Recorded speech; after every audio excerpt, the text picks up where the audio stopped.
That's all I needed. Can I talk some more? Yeah, So I'm going to start over. Yeah. I'm going to start over. I'm talking about Albert Wesker from Resident Evil series. So Resident Evil basically is just like one of the most famous zombie horror survival games of all time. And Wesker was in the first game, and he was a member of the original team. They were missing a team that was close to a mansion. They came to investigate it, got attacked by zombies, got locked into the mansion. So Wesker turned out to be a sleeper agent. The company that created the virus, Umbrella, he was actually working for them also in addition to the police and stuff like that. So he like double crossed his team and was stealing like data and deleting data and like samples from the laboratories and stuff like that and kind of fucking them up along the way and shit. He continues on in there's another game called Code Veronica that came out on the Dreamcast. And basically he shows up at the end of the game with superpowers. He's got this jacket on. I think he was highly inspired by The Matrix at the time because The Matrix 2 was out and Agent Smith was really hot at the time. And I think Wesker was highly inspired in Code Veronica by Agent Smith. So they just went with him having superpowers. He was super fast, super strong. He had glowing eyes. He was basically Agent Smith. And then play like the first person shooter on that shit with Wesker. There was another mode on there with Resident Evil Survivor. No, it was on Code Veronica.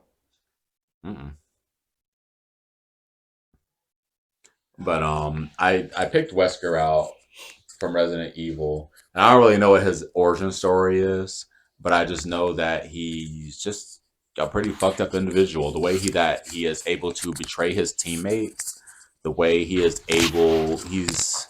looks at himself as this highly superior genius that's got the master plan and is going to execute it no matter what type shit. I'm going to use a quote from a fighting game. I played Amaterasu in Marvel vs. Capcom 3, and if you lose to Wesker, and he says this to various characters that are godlike, he'll be like, there's only one God, referring to himself, and he's just a regular human being. That's just to show you Wesker's ego. So that's what I think makes him such a good villain. But if we're going to talk about, I'm moving along quickly on my shit.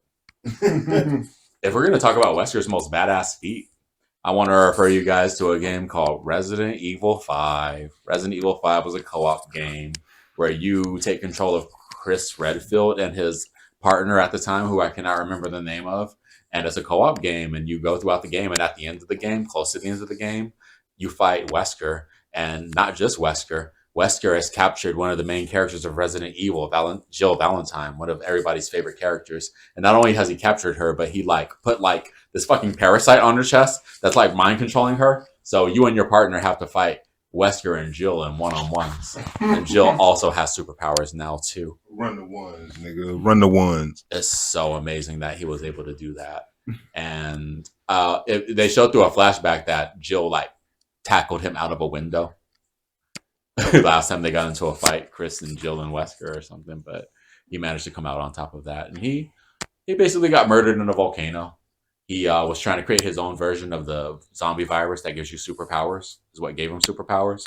And then he like injected himself with more of it, and they got into a fight in the volcano, and they shot a rocket launcher at his ass. And that was Wesker. He had a son in Resident Evil 6. He was pretty cool, but not cool enough for them to keep around for more than one game. And that's the legacy of Wesker, Albert Wesker. Play him in Marvel vs. Capcom 3. Yes. He's a noob stomper. Easy high tier.